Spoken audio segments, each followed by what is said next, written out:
What's going on, everybody? Welcome back to another episode of Keep It on the DL. I'm Louis Angelillo, and as always, joined by Devin Bonanno. And a lot of things happened. The Stanley Cup ended. The NBA Finals are ready to be played tonight, Wednesday night.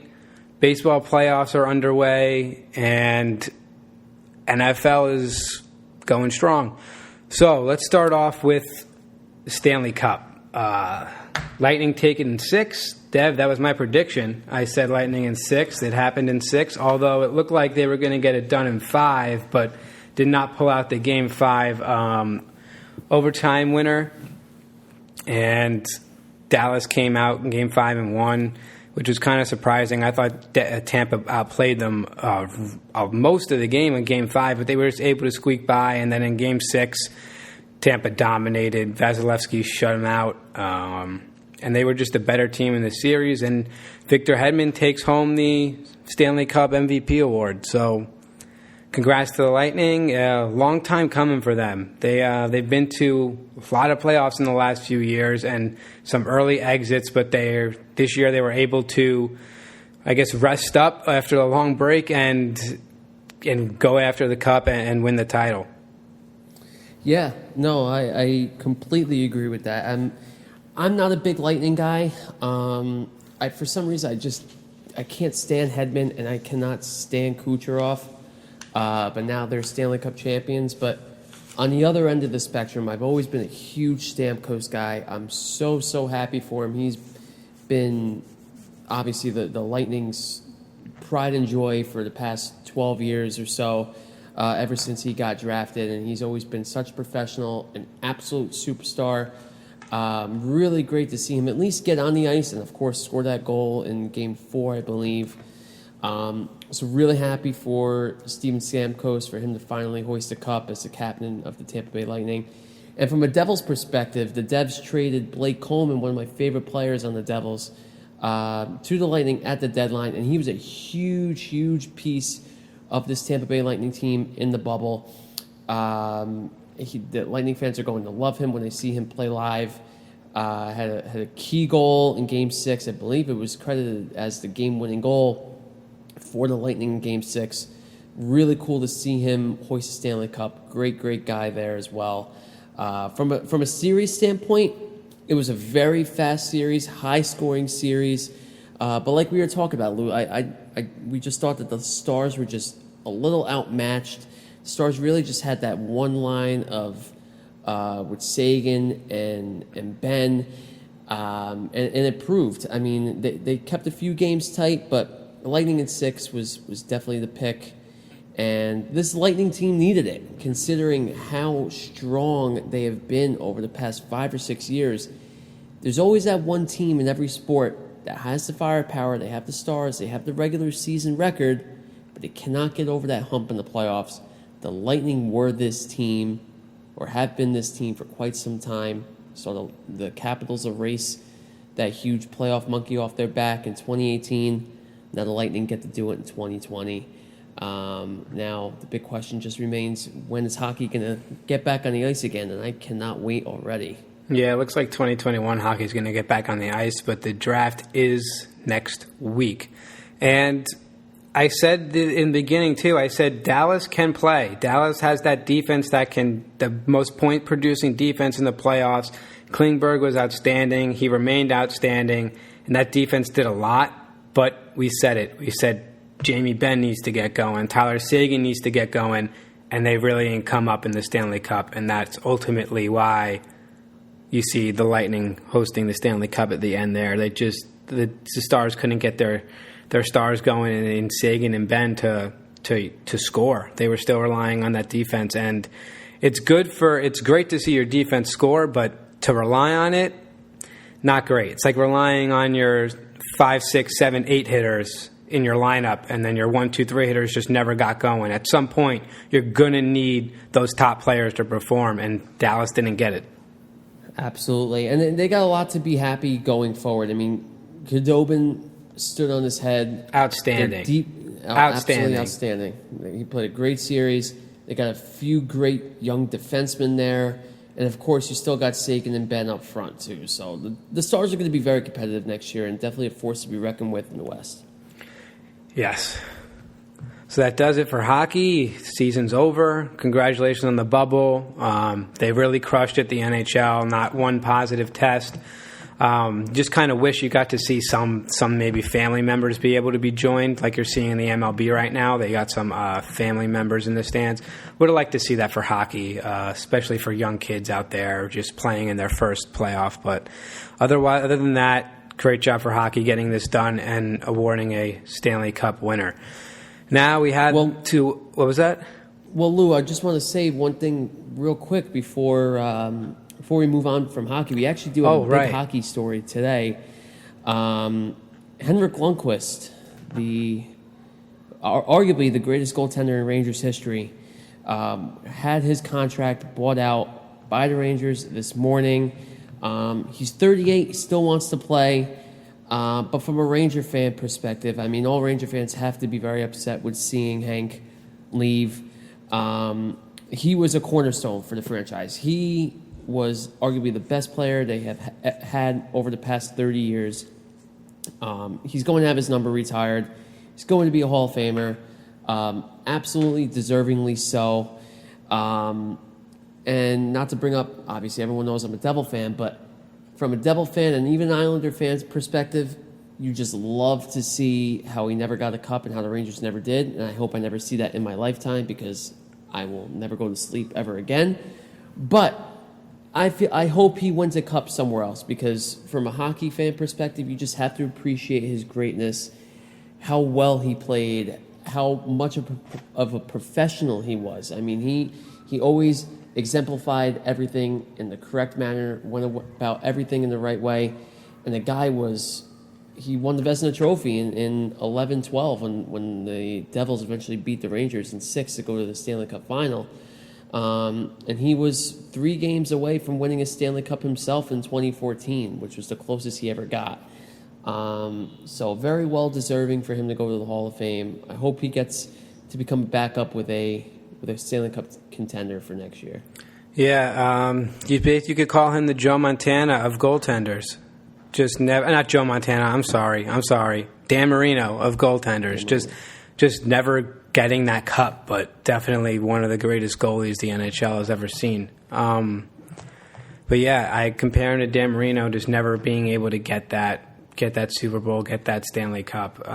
It's sad to see Hank go, but Rangers fans saw it coming. They want Igor to be the next big thing for New York. So they're excited to see him get a full season under his belt next year and see what happens with that. Another player on the move was Mark Stahl. They traded him to the Red Wings they traded Stahl and a second-round pick in exchange for future consideration. So they're moving Stahl's $5 million off the books to do something with free agency, most likely. Another guy that was drafted by the Rangers, homegrown Rangers, been with the Rangers, only team. You just see this franchise moving on and going. Moving away from Hank, moving away from Stahl. They moved away from Zuccarello last year, so it's this era coming to an end, and you're seeing these new guys come up in Kakko, and they're going to draft the Frenchman from his name? Lafreniere. Lafreniere, yep. In the first pick, and Panarin. This is the new Ranger team now. So they're saying that those were the last 2 pieces of that old team. But the Rangers are moving on, and the draft is next week, so we'll be tuned into that. Moving on, NBA Finals is set. Heat. LeBron and the Lakers. Let's go back to the Celtics-Heat series. I thought the Celtics were going to force a Game 7. Didn't happen. Miami Heat win it in 6. And they look good. This Tyler Hero kid is really special.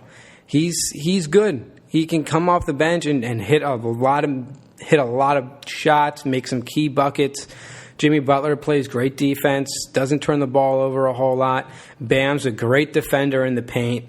And I'm intrigued in this series. It's not a good matchup for the Lakers. The Lakers are the better team, but it's not a good matchup for the Lakers. LeBron is dominant in the paint. The Heat's one of the best teams at defending the paint. And we'll see what they can do with LeBron. And Jimmy Butler is going to be on LeBron. And when Butler needs a break, you have Iguodala, who's defended him in the finals for 3 years, come in off the bench to go in and defend LeBron. So they're going to have guys that are going to be able to defend LeBron. Other guys for the Lakers are probably going to need to step up in this series. Anthony Davis is going to need to average 20 and 10 probably in this series to get it done.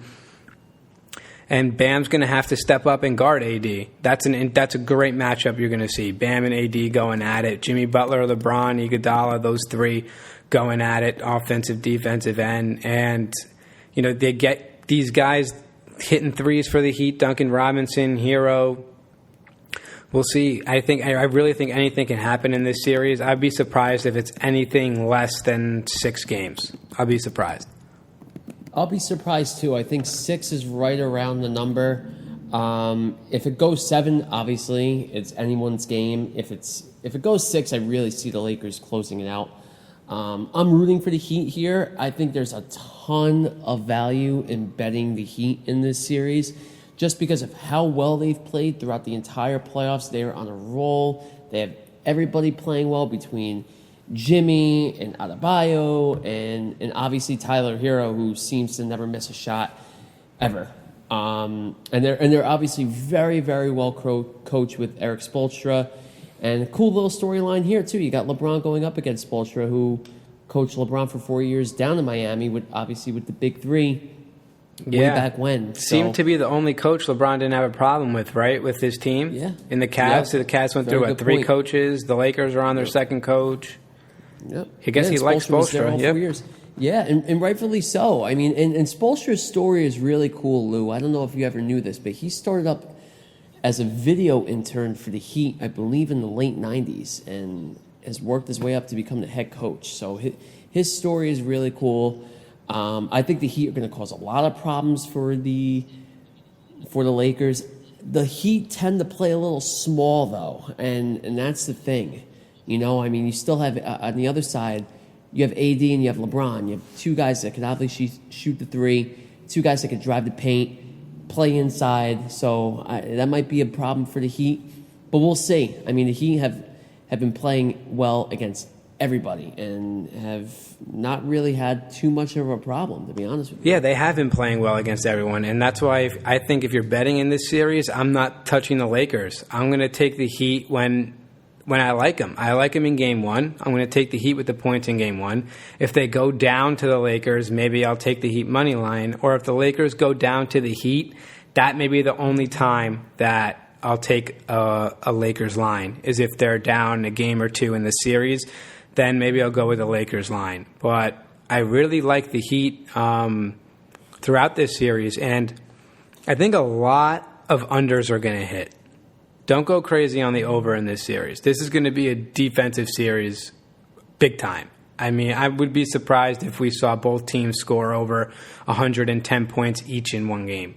I really think this is going to be around a lot of finishes are going to be, 101, 98, 107, 100. I really do not see anything going over a total of 210 points. Anything that's 210 or over, I would not take the over.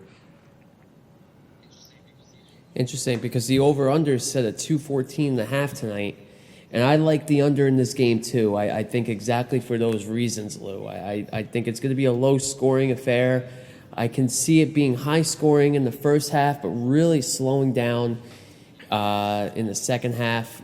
Just my gut, because believe it or not, I mean, a lot of the Heat games have hit the under, and a lot of the Laker games actually have hit the under too. You usually see the West be very high scoring. Really wasn't the case even in that Nuggets series. So if you're looking to bet, if you're looking for some value, I think the under, especially for Game 1 tonight, 214.5, I think that's the play.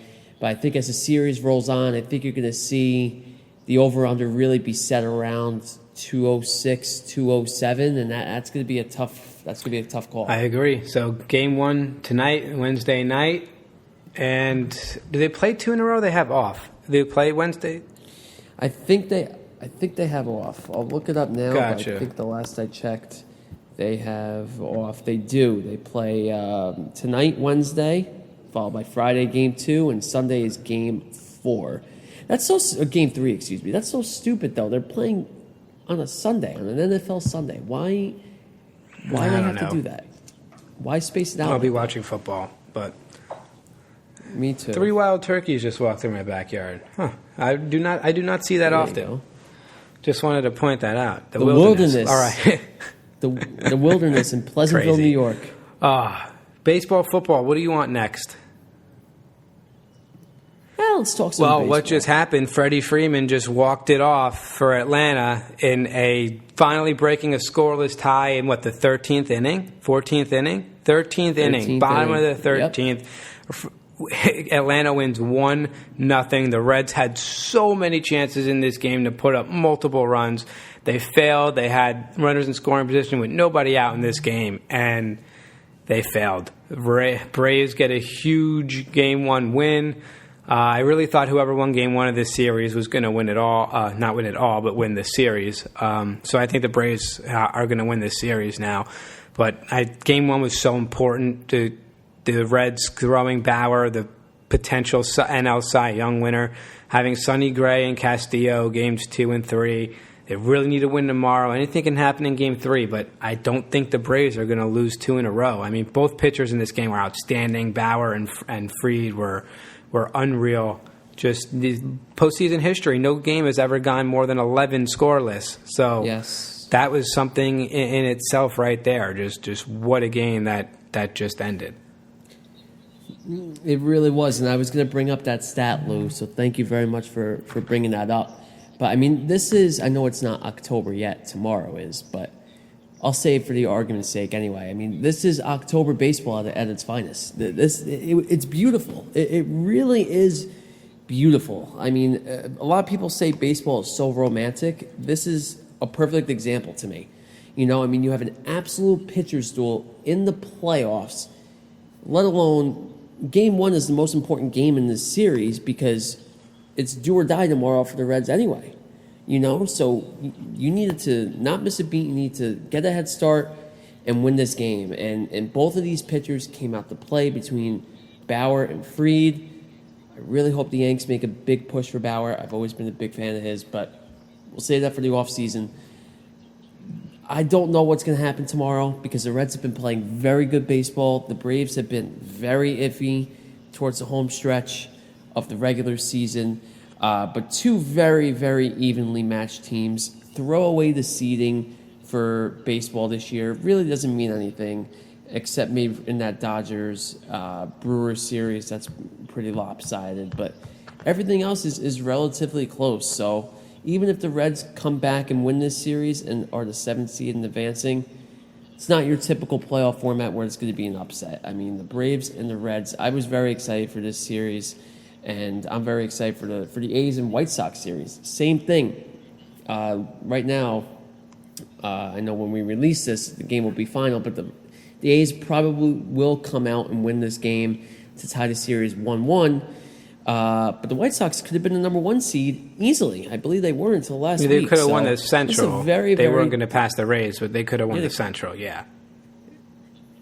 Okay. All right, so they could have won the Central, which I believe they still could have been the 2nd seed and just flip-flopped with the A's. But regardless, thank you for that, Lou. I mean, this playoff is so deep, and I am just pumped. I really like the expanded playoff format. I don't, for this year I like it, but I do not like it going forward. You don't play 162 games to put in a team that's under 500 in the playoffs. Just don't do it.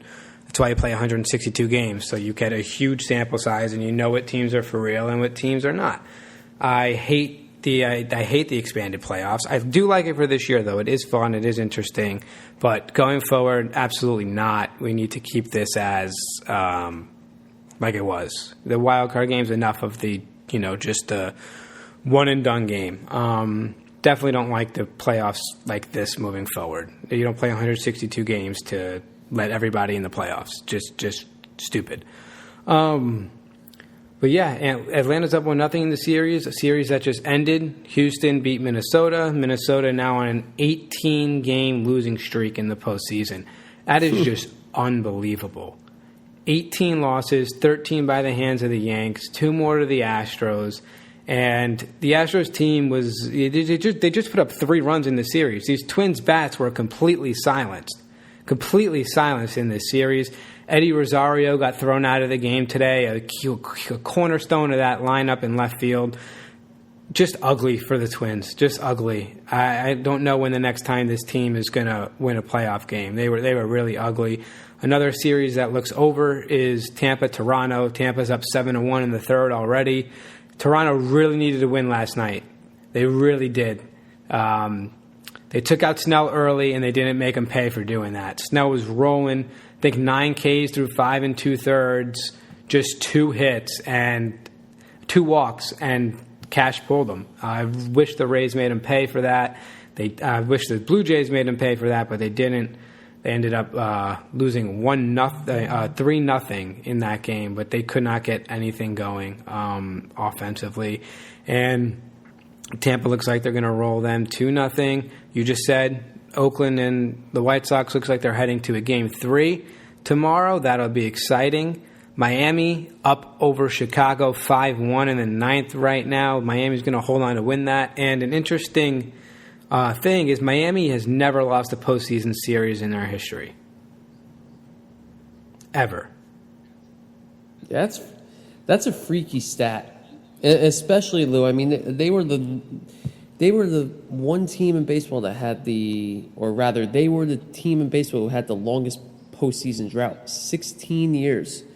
The last time they were in the playoffs was 2003, and they beat the Yanks in the World Series, and when Josh Beckett was pitching out of his mind that entire postseason. So, obviously, no one on this team was on that team way back when. But just a cool stat, weird stat. I'll be surprised if the Cubs lose this series. They played very well this year. But the Marlins have been a sneaky team all year. If you were a team in the NL, you did not want to play the they're grinders, Marlins. man. They know how to. They're a team that's just getting. They have so much confidence in that young team. They're a confident bunch, and that's huge. It's absolutely huge. I honestly think they're going to upset the Cubs here. Did the Cubs throw Darvish today? No, they threw Hendricks today. So I think this is going to go 3 games. This series, we're going to see in Game 3 on Friday. Friday. Friday, Game 3. I think that game's going 3. And next time we're doing a podcast, we'll let you know what happens. But that's going to be a great series. Other series that are kicking off: St. Louis, San Diego. Another series that I like, another confident bunch in San Diego, playing with house money here, going up against the Cardinals, who have the most postseason experience of basically any NL team right now, along with the Dodgers. They're out. St. Louis is out to an early 2-0 lead here over the Padres, and the Padres got some disappointing news. It looks like Mike Clevinger is not going to be pitching for them in the playoffs. So that trade they made is rough. A rough trade to not have Clevinger in this playoffs. I'm not 100% sure if they have him for next year as well, but that's just a rough trade that if you're not getting him for the playoffs this year, because that would have done so much to that rotation if they were to get past the Cardinals in this series. But I think the Padres are close. I just don't think that they're there yet. They're close, but I don't think they're there yet. I think an experienced Cardinals team is going to take them down in this series. It could go 3 games, it could go 2, but I like the Cardinals to win there, and I think we all like the Dodgers to beat the Brewers in probably 2 games. Yeah, absolutely. That stinks with Mike Clevinger. I didn't know that until you told me pre-show. I had no idea. That's a big loss for the Padres, but I agree. They are close. They're not there yet. They're not the team in that division. I mean, anytime you're going to have this Dodgers team, they're the team to beat, really, possibly, in the majors. So the Padres still got a little ways to go, but, man, they're coming up really quick with Tatis, and you don't forget about Machado either. Absolutely. I mean, Tatis can learn a lot from that guy, Manny Machado. I know his personality can be questionable at some times, being a dirty player, cleating guys and stepping on guys on first base, so on and so forth. But he can definitely learn a lot from Manny. And let's get to our Yanks, Dev. That's the last playoff series we're looking at. Let's go. Huge win last night. I mean, Bieber was first in ERA, first in WHIP, first in strikeouts. Just across the board was the most dominant pitcher in the American League. The Yankees had an awesome game plan. It was don't swing at the curveball. Yep. Wait for the fastball, and when you get it, crush it. You saw it in the first two batters. LeMahieu hit a rocket to right field for a base hit, and then Judge hits the 2-run homer. Set the tone right there. Garrett Cole was Garrett Cole, what we paid him to be. 13 strikeouts over 7. Fantastic all around. You can't ask for more if you're a Yankee fan. You just want to see this momentum carry over to tonight. Get to Carrasco early, make him work, get to that bullpen, and let's see postseason Tanaka. I'm expecting 6 innings of 1-run ball from Tanaka. Then the bullpen, use them because you're not going to need anyone until Monday if they win tonight. The ALDS doesn't start until Monday, so use them. Let them get their work in. You don't want these guys being off their game for too long. So I think that leash on Tanaka tonight is a little quick, but if he's rolling, they're going to let him roll. I think 6 innings, 1 run for Tanaka tonight. Yanks close it out tonight.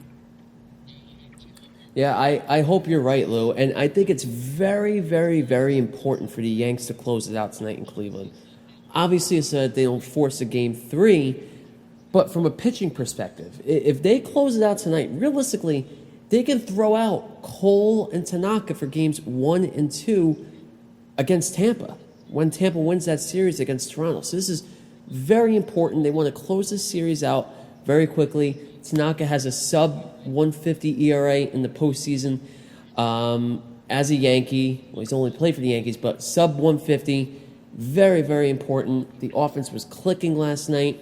That's the team that we expected to see. That's the team that we want to see. That's the team that should come out. Absolutely no reason. I mean, anytime you have Gleyber Torres in the 7-hole, I mean, that just speaks volumes about how deep your lineup is. And Gleyber hit a Yabo last night to the deepest part of the park, the left center in Cleveland, with their mini green monster that they have. So I'm really excited. Cole looked awesome. I was pumped. Like you said, that's what we paid him for. 13 Ks, unbelievable, and going after who's probably going to win the AL Cy Young right off the bat, literally, with Judge hitting that 2-run homer to right center.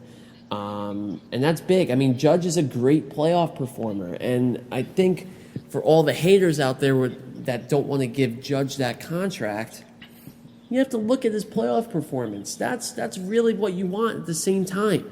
The guy's going to play 120 games a year. All right, fine. But when he's in the lineup, the guy's producing. And he's got a rocket of an arm and a gold glove in right, too.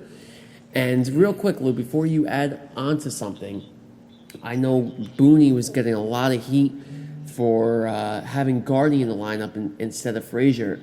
Personally, before the game started, I was not a big fan of that because I think Clint earned his spot there. But over the past 2 weeks, Gardy was really the hottest hitter in that lineup, and he had a phenomenal game last night. He did. You know, we've been hard on Boone all year. All year we've been hard on Boone. He did a great job. He did a great job last night. Going with the veteran Gardner, who was hot at the time. I think Frazier was 1 for 13 coming into that game. I think you might see Frazier get the start against left-handers, but I mean, if there's a righty out there, you got to have Gardner in this strict right-handed lineup. You really do, especially if he's going to hit like that, hitting a homer. And he went deep to left center for a double too, going the other way. He looked really good last night. He really did. You think the Yankees need to work on LeMahieu's contract, giving him a 100-year deal worth $5 billion because worth every single piece of gum on the subway. He's fantastic. You're right with Judge. we're hard on him because he doesn't play much, but man, when he's in the postseason, he performs. He really does. He really does perform. An interesting concept to the Yankees lineup here is LeMahieu and Judge. Those are your 1-2 hitters, right? When they were out for 2 weeks each, your 1-2 hitters were Hicks and Voit, and they're hitting 3 and 4. So you kind of have a 1-2 hitter and then another 1-2 hitter behind that. It's a very interesting part of the lineup. That's why Hicks is hitting third. It's working right now. But if you don't have Gardner in there and you're going an all right-handed lineup, I don't want to see Hicks in the 3-hole hitting right-handed. I don't want to see Hicks there. No, I'd rather see that Voit either. there, Stanton fourth, Glaber fifth, or Urshela or Hicks sixth, and then the person there batting seventh, and then Frazier 8, Sanchez 9, whatever it is. But against, when he's going to hit lefty, I'm okay. I kind of am okay with him in the 3 spot, but he hasn't killed them there yet. And you said it. Oh, No, and I was I just going to say Glaber 4 for 4. No. If he gets going, this is you're built for a deep run. If he gets going, the Yankees lineup is built for a deep run because guys like Urshela don't need to hit 300. They can just hit with runners in scoring position. Guys like Sanchez don't need to worry about hitting the ball out of the ballpark. And I know Stanton did not look great against Bieber, but it's nice to see him crush a ball. That was nice. Just for him to I know it was a meaningless homer, but good for him to have under his belt. No, it really is because, Lou, on paper, and anybody will agree with this, I mean, it's jaw-dropping, the talent on this roster when everybody's healthy and when everyone's playing well. I mean, you have Giancarlo Stanton potentially batting 5th in your lineup. Are you crazy? And Gleyber Torres batting 7th, like I said. I mean, it's unfathomable. And I'll go as far to say that Gleyber is the X factor in this lineup. 100%. You have your 7-hitter going 4 for 4? Especially. Forget it. Unbelievable. Well, let alone he was really should have been the Yankees MVP last year besides LeMahieu. If LeMahieu was not a Yankee, thank God for Cashman signing him last year, Gleyber would have ran away with the Yankee MVP last year, and deservingly so. He batted .330. This year, he batted .243, but the potential that he has, the power, the speed, his glove, everything. I mean, it's amazing that he's the 7th hitter, and if the fact that he went 4 for 4 last night, if you can get that production out of him, I mean, the Yankees are going to be the toughest out in baseball, and they will be able to compete with the Dodgers easily. Yep, definitely. Wrapping up MLB, LeMahieu wins a batting title, first player ever to do that in the American League and National League, so congrats to LeMahieu there. Juan Soto becomes the youngest player ever to win the batting title, hitting .351 with an OPS of 1185. Just mashed, absolutely mashed. So he becomes the youngest to do that, and that'll do it for baseball. We'll see where we're at next week. Hopefully the Yankees are playing the Rays on Monday, and it'll be Cole versus Snell. I like the Yankees' chances there in that matchup, but it'll be fun. This is going to be a fun postseason here moving forward. So now on to the NFL. Devin and I got no picks right last week. My lock was the Titans minus 2.5. They won by 1. As that week progressed, I liked the Titans less and less. I actually picked Minnesota in one of my leagues to cover. So that was kind of a rash pick in the Titans just because I was probably so mad at Minnesota last week for laying an egg against the Colts that I said screw them and picked the Titans. So a little rash decision on my part, and no matter how banged up San Fran was, the Giants looked absolutely awful. I mean, the Giants was the right pick last week. You can ask anyone. The Giants was the right pick last week. It was. Can't tell me it wasn't. But, man, I'm not going to get into it a whole bunch, but Daniel Jones looks like he's regressing under Jason Garrett. Not what you want to see. You didn't want to have the question of, do we need to draft Trevor Lawrence with a top pick? because you need that offensive line to get better. You need key people on defense. You need another key cornerback. You'd rather take that high in the draft than a top 5 pick, which they're basically a lock for this year, another top 5 pick. It's just sad to see Daniel Jones regressing. More turnovers and touchdowns in the last 2 weeks. I don't think he has a touchdown pass in the last 2 weeks. Really sad to see if they're going to need to move on from this guy with the number 1 overall pick. And you can say the same for the Jets with Sam. I know Jets fans are way higher on Sam than Giants fans are with Jones right now, but there are also Jets fans that I know of that would rather Daniel Jones than Sam Darnold. So it's a whole... It's crazy, the quarterback situations in New York that's going on right now that shouldn't really need to be going on right now. You should have your franchise quarterbacks, but none of them are playing like it. Giants have an offensive coordinator in Garrett that hasn't impressed at all, and you don't even need to mention Adam Gase with the Jets and his offensive genius, as I'm doing air quotes. Just ruining Darnold. The Jets just look terrible, but I think they have their best chance to win this season on Thursday, but I still think I'm taking the Broncos -1. Yeah, I mean, it's very sad to see what's going on with football in New York. I never understood why Giant fans whine as much as they do, considering they've won 2 Super Bowls in the past. We've been the worst years. team in the NFL for the last 4 years. I mean, come on. We have had the worst record in the last 4 years of any team. That's why we're freaking complaining. And after they won the Super Bowl, they did a horrible job at drafting and rebuilding. It was just terrible. That's why we're whining. We weren't whining early on. We're whining now. We weren't whining in 2014, 15, 16. It's been a lot. Yeah, it's been a long 6 years for you, Lou. The Jets have not made the playoffs since 2010. It's been 10 years, going on 11 years, since they even went to the playoffs. They sniffed it in 2016 or 2015, and they lost in Week 17 up in Buffalo. But a lot has to change for the Jets. To be honest with you, I really don't have any passion for them this year because... And I hate even saying that because obviously every Sunday I go in watching them, going back and forth with the Red Zone and the Jet game. But week after week, it's just blowout after blowout.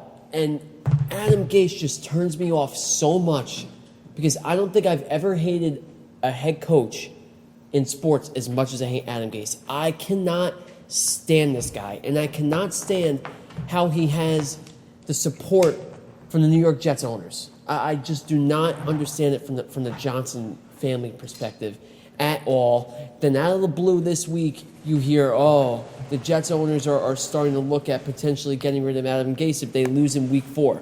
Well, no shit. This guy has not done anything. He has been the worst head coach in the NFL really over the course of 4 years, going back to his days with the Dolphins. And from a Jet perspective, they haven't cracked the top 25 in any offensive category during his tenure with the Jets. And I still think that Sam Darnold is a prime quarterback prospect. I'm still going to call him a prospect because it really is not his fault. They've given him no weapons, have barely given him an offensive line. Mekhi Becton has been playing awesome as a blindside protector. That is finally one piece that they can build around for Darnold. Sam just doesn't have any protection. He's had an incompetent head coach for the past 2 years and had Todd Bowles for his rookie year who did absolutely nothing and could barely control a defense, and defense was his specialty. I just don't get it. My heart goes out for Sam because I really think that the pieces are there for him. He definitely has turnover issues, but man, I just want to see them go after an Allen Robinson type of wide receiver. Somebody, a Juju Smith-Schuster, who actually came out yesterday and said, Sam is my guy. I would love to play with him. I would love to have him in Pittsburgh, which I hope doesn't happen. I hope it's the other way with the Jets going after Juju hard when he's a free agent after this year. But my heart really goes out for Sam. He's a great, great, great kid. He can really play. You see flashes of brilliance. But the more this goes on, the Jets have to prioritize Sam Darnold's career over keeping asshole, incompetent Adam Gase, arrogant Adam Gase. For whatever reason, he is not Joe Douglas's guy. Everyone knows that. The Johnsons are just twiddling over Joe Douglas and using him as a puppet to keep Gase. I don't know what the obsession is. Let Douglas do what he has to do with this team, and he will move it in the right direction. I have full trust in him. And I believe that he knows Darnold is his guy, and rightfully so. If they lose Thursday, Gase is out. But when the Jets win Thursday, I'm telling you right now, they're somehow going to win on Thursday. Their next 5 games are borderline impossible. They have the Jets, they have the Patriots, the Chiefs, the Chargers, and I think the Bills too, and maybe even the Dolphins somewhere in there. I forget. But, I mean, I just hope it's this Thursday. I'll be so happy. I'm a diehard Bronco fan Thursday night. We'll see what happens this Thursday at 8:20. That's tomorrow already. Yeah, it's tomorrow night. Yeah, but thanks for going to my TED Talk. TED Talk. You did need to get it off your chest. All right. So breaking down week 3, I know you took the Jets last week as your upset pick. That was probably worse than me taking the Giants as the upset pick. Took the spread. Yeah, which wasn't even close. Once again, I say worse. I say worse than the Giant pick because it was. And your lock failed as well, I believe. Yes. They choked. Again, the Falcons -3. Absolute choke artist. Choked. Absolute choke artist. But we both in agreed. That game. We both agreed, Lou, on the over in the Giant Niner game, which did hit. That over 40 did hit. Yeah, so Giants made it. Giants made it real tough, putting up 9 points for that over to hit. But the big storyline of that Chicago Falcon game: Mitch Trubisky bets at halftime. Nick Foles comes out, leads 3 touchdown drives. Nick Foles is your starter for next week, and maybe Mitch Trubisky will be traded in next year's draft. They keep hanging on. They keep going back before these 2 guys. They need to pick one and just go with it.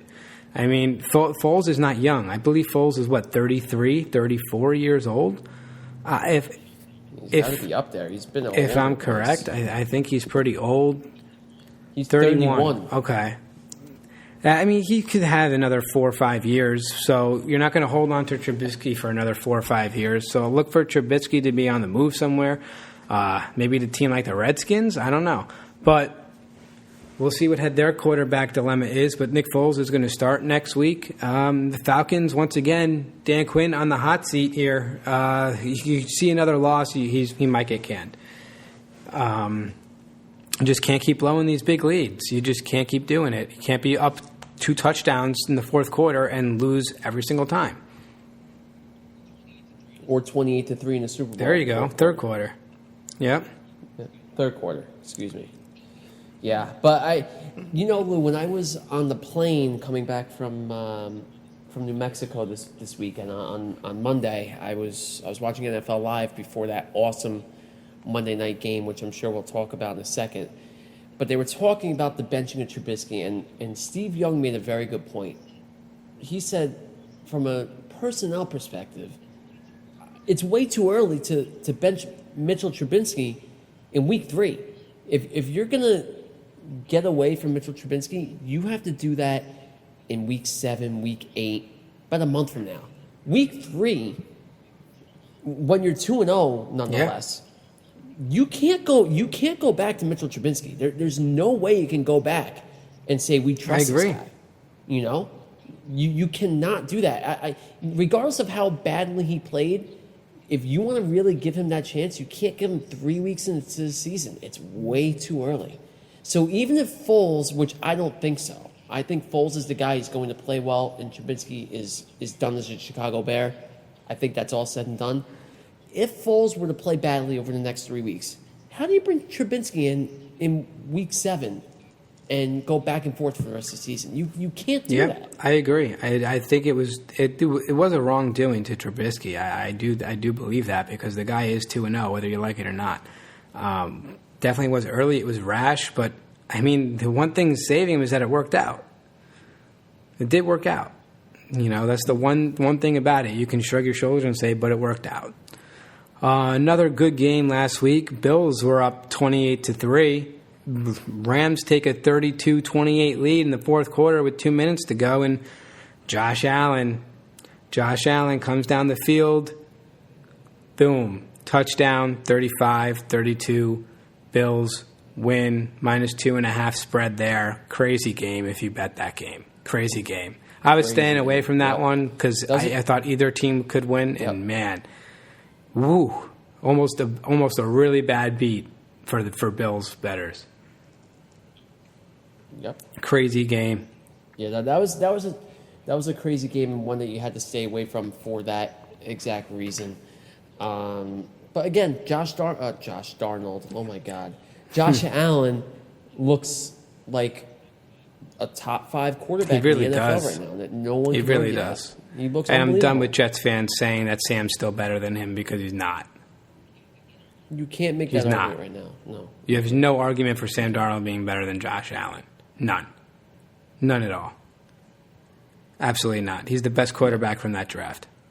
Hands down. Hands down. Easily. Yeah, and then let's move to the Dallas game. Dallas goes down. Dak had one hell of a game again, throwing for 472 yards. But losing to Seattle and Russ, because, just let Russ cook. Russell Wilson, you're talking about top 5 quarterbacks. This guy might be the best quarterback in the NFL right now. You just don't see Seattle losing. You just don't. The defensive lineman on Dallas made a dirty play in that game, too, rolling over on Chris Carson's leg. Carson looks to be out this week. Could be back next week, however. But that was one play in that game that stood out to me this week from there. Just a gross play that doesn't need to be, doesn't need to happen.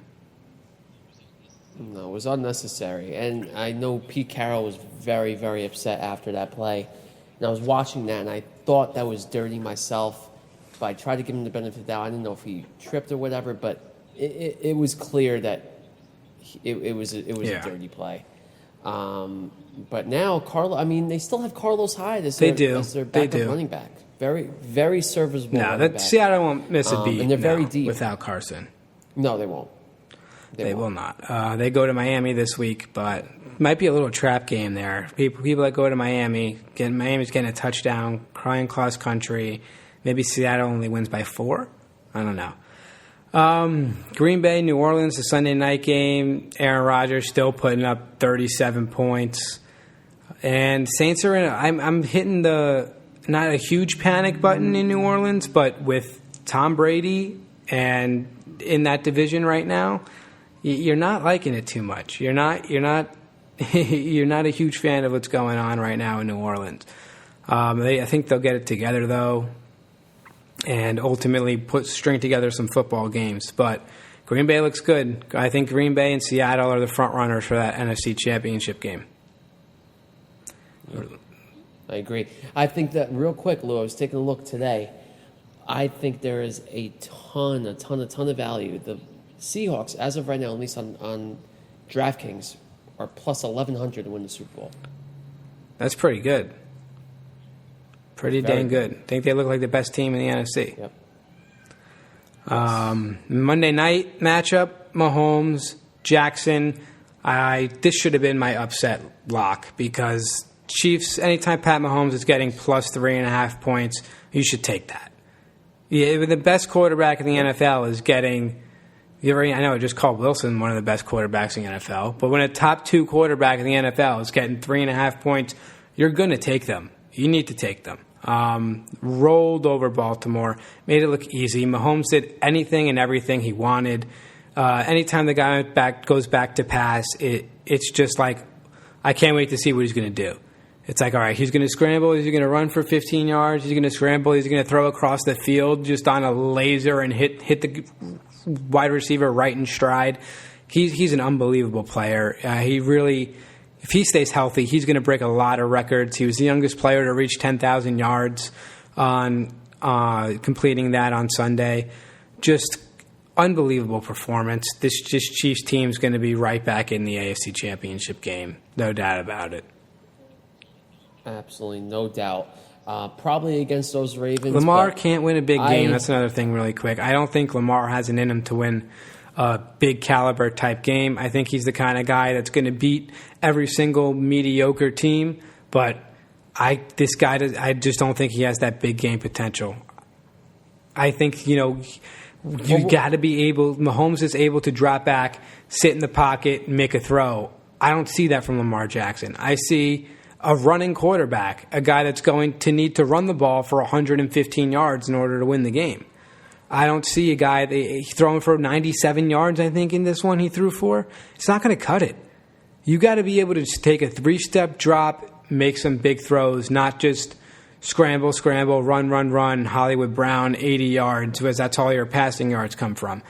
I mean, he's got to be able to run an offense that can throw. When teams are just going to load the box and stop the run, that's another thing. They're using Ingram, Edwards, Dobbins. They need to. There is a running back by committee there, and I think they got to narrow it down to 2 guys. Too many guys on the field, all over the place. I just think that the Ravens need some kind of consistency on offense, and it can't just be running the football with Lamar Jackson and 3 other guys. Yeah, no. I mean, it's the Chiefs are the team to beat in the NFL. I mean, they are just a complete team. They can throw the ball. They can run the ball. That draft pick with CEH, I mean, that's as if they needed anything else. Opens up the run game. And when you have the run game, it opens up the passing game, obviously vice versa. Very stable defense, not a crazy defense, but one that's very reliable. Won them a Super Bowl last year, obviously. The Ravens are the little brother to the Chiefs, and they've done it really twice now. They beat them in the regular season last year out in Kansas City, and now the Chiefs went out to Baltimore this past Monday as underdogs. They opened up at plus 155 on Monday night, and they just flat out won. I believe it was 34-20. But yeah, I mean, Lamar Jackson is a top 10 quarterback in the NFL. There's no doubt about it. But they might rely on running the football too much. And maybe these teams are catching up and are loading the box, like you said.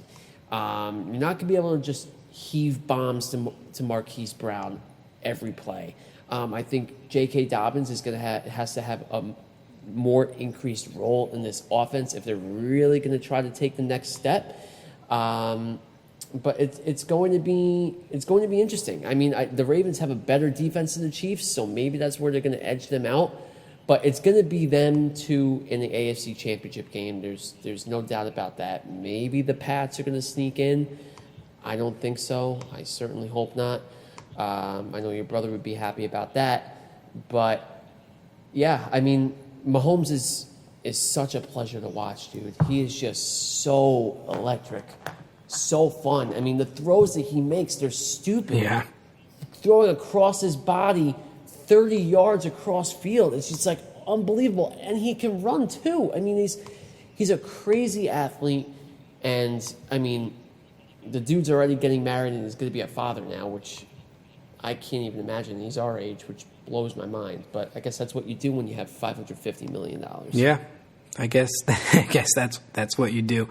Before we get into our final segment of our lock and upset of the week, just some upsets from last week. We saw Detroit beat Cleveland, which was not Cleveland. Detroit beat the Cardinals, which I semi-called. I know I didn't really call it on the show, but I did like Detroit in that game. I thought Arizona was riding a little high, and things things tend to come back down.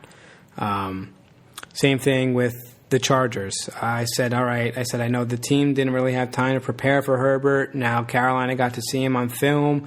We'll see what happens in this game. And Carolina edged out a 21-16 win that the Chargers really easily could have won. I think Eckler had a huge drop on the final drive of that one. But those were two big upsets last week. A couple defeated teams taking down undefeated teams. Actually, Chargers weren't undefeated, but the Carolina got their first win of the year. So take me through your lock and upset of the week next week, Dev. Yeah, so my lock, not really taking the easy way out, but my lock here, I think there's going to be 1 billion points scored in this game. Definitely take the over 54.5 in the Saints and Lions. I think that's going to be an absolute shootout. This is a must-win for the Saints. They're going to throw the ball like crazy. The Lions are going to throw the ball like crazy since they have like 10 different running backs in the backfield. They don't know who the hell to run. So I'm taking the over 54.5 as my lock in the Saints-Lions game. Now, the upset pick, I had a few here. I think I mentioned it before, that Jet game. If you want to look at the Jets as underdogs, that could go one way. This Colts-Bears game is a toss-up. I know you like the Jaguars and Bengals game. My upset pick, and this is very bold because I already bet the Niners, but for the podcast sake, I'm going to take the Eagles going into San Francisco next week and getting their first win of the season. I do not know why. This is strictly coming from my gut. I have absolutely no reason why to think this way. Wentz has looked horrific. The Eagles have not looked really good. Their offensive line looks brutal. The Niners are coming off a 29-point win out in Jersey against the Giants. I think there is reason to be scared if you're a 49er fan, and as a gambler like myself, I don't like this pick in my sports book, but for the podcast's sake, I'm going to take the Eagles as my upset pick. All right. So you got to give me a spread pick. I know you like the over as your lock, but I'll take the Cardinals as my spread. Cardinals -3.5. -3.5 is your lock over Carolina. Cards -3.5. Okay. Yes. Okay. Yes. My lock this week is Dallas 4.5 over Cleveland. I just don't think Cleveland's good. They beat 2 bad teams back-to-back, Washington and Cincinnati. And what Dallas does is they beat bad teams. They do. They crush bad teams. Dallas is going to win this game by double digits. I think it's an easy win this week. Love Dallas -4.5. And then my upset, Dev, I don't know why. But I can't get away from these Minnesota games. I just think with Minnesota and Houston, both teams do not have a win in the season. They both need wins in the worst ways, and I'm just going to take whoever's getting the points, and that's Minnesota. Minnesota's getting 3.5 points. I'm going to go Minnesota on my upset pick. I don't know why I can't get away with their games. Oof. I just can't, but I'm just waiting for them to finally win They're one. tempting. And I just think the 3.5, that game's going to be really, really close. The biggest spreads this week are Giants and Washington, and I'm taking Baltimore and the Rams in both of them. Then before we leave you, the Titans are having a COVID issue right now. They had 3 guys test positive. Another additional one today, I believe, tested positive. So their facilities are still shut down, and that game looks to be played Monday or Tuesday night. I do like Pittsburgh if you're going to bet them, because Tennessee's not on a practice field right now. So that's another sneaky. That spread went from 1.5 to 1 to 2 in Pittsburgh's favor. But yeah, the Vikings, I think, are going to be cleared to practice very soon. I know because they play Tennessee. They don't have any COVID things going on. So Tennessee, the only team right now. I think 4 players have tested positive, 5 personnel. So we'll see what happens with that game next week. But any final thoughts? I don't think so. I mean, this is going to be a very good week of football. We have some mismatches. We have some even match games. Honestly, believe it or not, I think that Colts-Bears game is going to be a lot of fun to watch. So I'm excited. I think the Dolphins could potentially make that game very close in Miami. They're always stingy for whatever reason, even though the Seahawks are rolling, especially on offense. Yep. But I think that'll do it for us this week. We will see you next week. We'll have more baseball to talk about. We'll see where we're at the NBA Finals. And I think you and I both like this week, betting-wise, a lot more than last week. Last week was absolutely brutal. I couldn't find anything that I liked last week. But you'll hear from us next week. Go Yankees, and good night, everybody.